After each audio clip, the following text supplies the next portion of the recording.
Hello and welcome to another edition of The Morning Serve. Emma Lawrence alongside Sam Stosur. Sam, what an incredible moment we've had so far this tournament. A 16-year-old Mira Andreeva with an upset of the tournament and one of the biggest moments of her career, beating Ons Jabeur. How impressed were you with her at just 16 years old? Yeah, it's quite incredible what she's been able to do, but I don't know, maybe we shouldn't be so surprised. She qualified a few times last year in Grand Slam. She's got herself into, I think, the top 40 almost. But yeah, that was a very comprehensive win against a very, highly rated player. Obviously, Ons is one of the best players in the world. So at 16 years old, to be as mature as she is, playing the tennis she is, it's, it doesn't come every day, that's for sure. And that's what we've seen from some of the greats of the game, announcing themselves as teenagers with big upsets. Coco Gauff did it, Martina Hingis, our very own Jelena Dokic. Without putting too much pressure on her, can you see Andreeva following a similar path to those players? Oh, look, you'd be probably silly to bet against it, the way that she's showing the promising, steps up the rankings and her results all the time. Obviously, those players have become absolute champions of the sport. But yeah, look, there's a long way to go to be winning Grand Slams like those players. But, I wouldn't say no. She's got a very complete game, and I think it's only going to get better with the more experience that she has. If you were those more experienced players on tour and you're watching this one, you say, this 16-year-old, she's come and caused this massive upset. You don't know a lot about her. Are you starting to get a little bit nervous that there's this up-and-comer that we don't know a whole lot about? Sure, especially last year. I think everyone was a bit taken by surprise at how well she could play and who is this girl. She just came out. She lost in the final of Australian Open Juniors last year. So it was a big surprise. Now people are starting to take notice. They'll be watching the tapes. The coaches will be taking note of, okay, how does she play and all that sort of thing. So getting a little less, secret now. Yeah. But yeah, it's actually going to be interesting for her in the following year once she then has to go back to these events and, okay, now it's about defending those points. And if she can clear that and not think about it in that way, it's just still playing a good tournament, getting matches and keeping on trying to improve, it'll be interesting. But players always the second year around tends to change a little bit sometimes, so we'll see. We probably shouldn't be overly surprised too, given there's a lot of young Russian female players coming through. What influence do you think someone like Anna Kournikova has had on this young crop coming through? Oh, tremendous influence over the sport of tennis. Kournikova was the poster girl, I guess, of tennis for a long time. She was incredible at a very young age. And then since then, there's been so many good Russian players, out on tour, win Grand Slams, number one in the world. So, yeah, something about their tennis obviously works on the world stage. And the champion here last year, Aryna Sabalenka, she seems to be in cruise control at the moment. Where do you place her among the other favourites, like the world number one, Iga Swiatek? I thought Sabalenka was a favourite a couple of weeks ago before the tournament even started, so I'm sticking on that train. But look, talking about teenagers, she's beaten two teenagers already this event, so she's knocking them off and saying, hey, you're not going to take my spot anytime soon. But look, it's only going to get harder from here. I think she's got a decent sort of section of the draw, but as it progresses, you never know what can happen. Grand Slams are tough. You've got to win 7 matches to win them.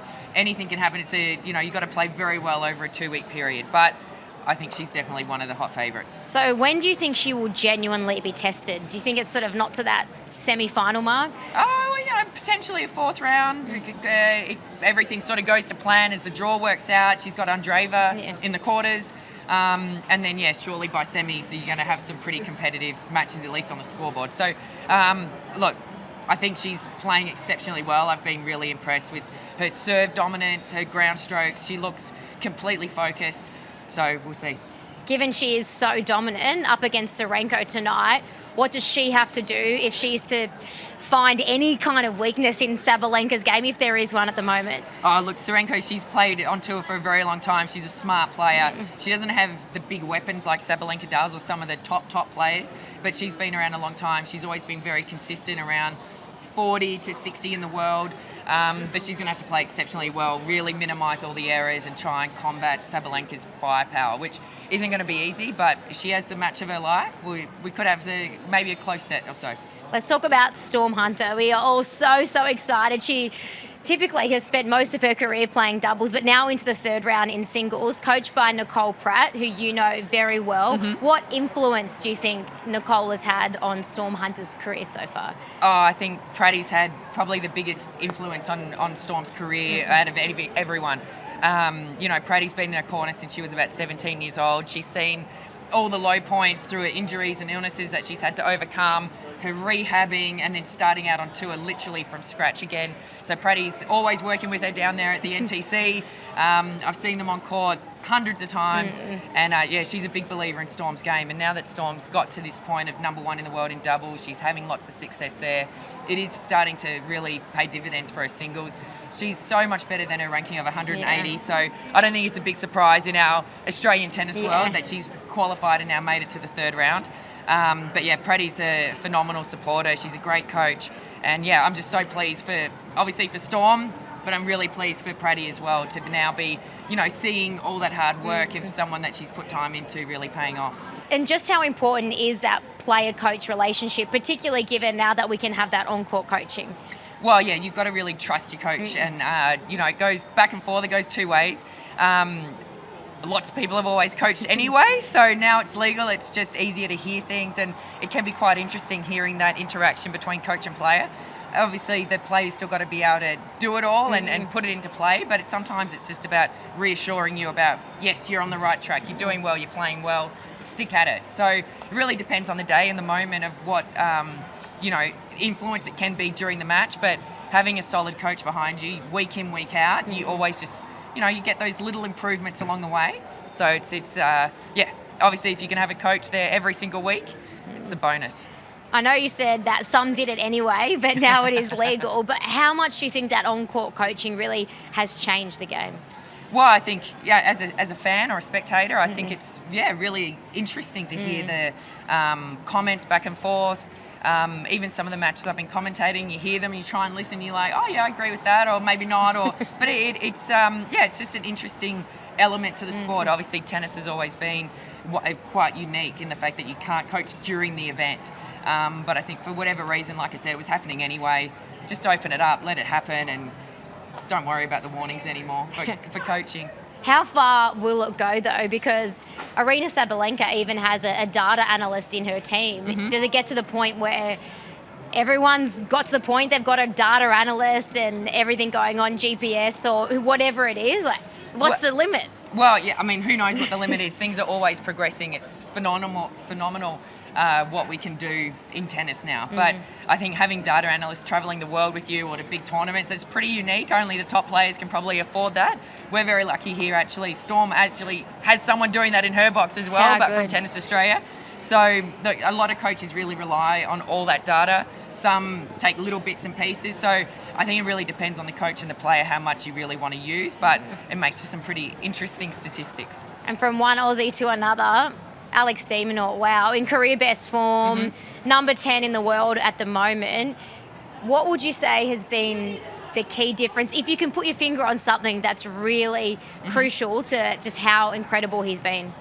I think he's been able to improve his serve and actually have a little bit more firepower off the ground. I think he's definitely improved his serve. It's faster. It's got a bit more zip through the court now, so he can kind of set up points a little bit easier straight off the bat, and even get a few free points here and there, which in the men's game can really, help things along instead of having to battle for every single point the way that we know he can do. But that gets pretty tough to do it over 5 sets continually. We know that he's fast, he can move, he can counter punch, but he can also then add I'll move forward, I'll be more aggressive. So he's got a really complete game that, depending on the opponent, he can sort of adapt a little bit. But I think once he starts getting those wins over these top guys, like he did a couple of weeks ago at United Cup, it instills that belief. Then the tennis sort of all flows from there. And I think you have to be aggressive, you have to be able to hit some big shots out there in tournaments like this to beat the top players. Up next, he's got Kaboli and then potentially Rublev in the 4th round. He's never made it past the 4th round here at Melbourne Park. Do you see this as the year that he can do it? I think this is the best year, the best opportunity he's ever had, for sure. We can obviously put more pressure on his shoulders Yeah. and say that it's going to be it. But look, I think he'll get through Kaboli. Rublev is the 5th seed, I believe.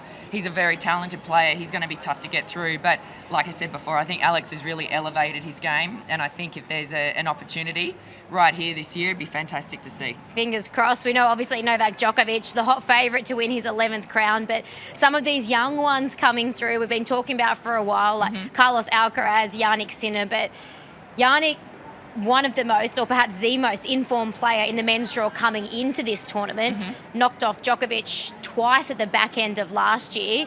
Where do you see his career at the moment, and could this be the year we see Jannik Sinner win? Well, I think no doubt Jannik Sinner could win a Grand Slam this year, and if not this year, then very early next year. He's the one player that's actually, like you said, been able to knock off Novak Djokovic. He has battles against Alcaraz every time they play. Goes back and forth a little bit, but he's got an unbelievable game. Talk about being fast. He is fast, he's quick, he's exciting to watch. He's got an Aussie coaching him, so we all like that. But he's a phenomenal player. He's probably the one in that next group that has beaten these guys, but hasn't yet won a tournament like this. So yeah, I mean, it could be Jannik Sinner. Yeah. Another one who knows how to knock off Djokovic is Carlos Alcaraz. Unlike Jannik, he's managed to win a Grand Slam. How do you see the career paths of these two at the moment? Do you see them both on a similar trajectory, or do you think Carlos is probably ahead of where Jannik is? I know the rankings suggest he's higher, but at the moment, rankings, and he, like you said, he has won a slam already. But that's not to say that could easily be overtaken in the next year or two. But I think for years to come, they're going to have an unreal rivalry. We're going to see some epic matches between those two. We already have, so we're going to be treated to some, extraordinary tennis, just like we have with Rafa and Novak and Roger. Their kind of three-way rivalry. I think we're going to see that with Carlos and Jannik. And for Novak, he didn't seem to be 100% on court. He said, no, he's not sick, he doesn't have a cold, he was using a tissue. Do you read into that at all, or do you think even if he's not at 100%, he's still Novak Djokovic? Oh, look, Novak at maybe 80% is still going to be tough to beat for anyone in the draw. But look, if he's got a cold, colds don't last, 2 weeks, so he'll get over that, he'll be fine. But yeah, look, I think any player in the draw will be happy to see, a little niggle here and there to give yourself a chance. But he's phenomenal. He's the king of this place. And, his last match was, I thought, really great against Popyrin. He put in a stunning performance, but you got to do it for a long time against Novak to win these 5-set matches. And he also had a bit of an altercation with one of the fans in the crowd who was heckling him, and he said, come down and say it to my face. It's probably not anything overly new for Novak. Do you think he likes, there has to be a little bit of drama? Do you think it spurs him on and gives him that bit of extra motivation? I absolutely think it does. Look, I guess nobody likes to be heckled, but if a player can ever use that as a bit of extra, like, I'll show you, I'm going to get this game, I'll do this, it's Novak. Where he'll pick a little fight with the umpire or someone in the crowd just to get himself revved up. Some players do it and it really helps them. Other players do it and it distracts them. But if I know one thing about Novak, he can do that and then be spot on for the next point. So he uses it to get his adrenaline going a little bit, I think, and fire him up. And then in terms of the match itself tonight, he's up against Tomas Martin Etcheverry. Without being disrespectful to Etcheverry, do you see him having any chance against Novak Djokovic? Oh, look, Novak's lost a set in his first 2 rounds. Etcheverry, he had the year of his career last year. He went from not being known to about 30 in the world. He's a tall Argentine. He's got a massive serve, big forehand. Again, I think there'll be tests. I think Novak's going to get through. But he could lose a set here and there. But Etcheverry's been actually really exciting to watch this past year. So many storylines to be written. We love it. But of course, we're right behind the Aussies all the way. Sam Stosur, really appreciate your time. Thank you. And we'll see everyone tomorrow for another edition of The Morning Serve.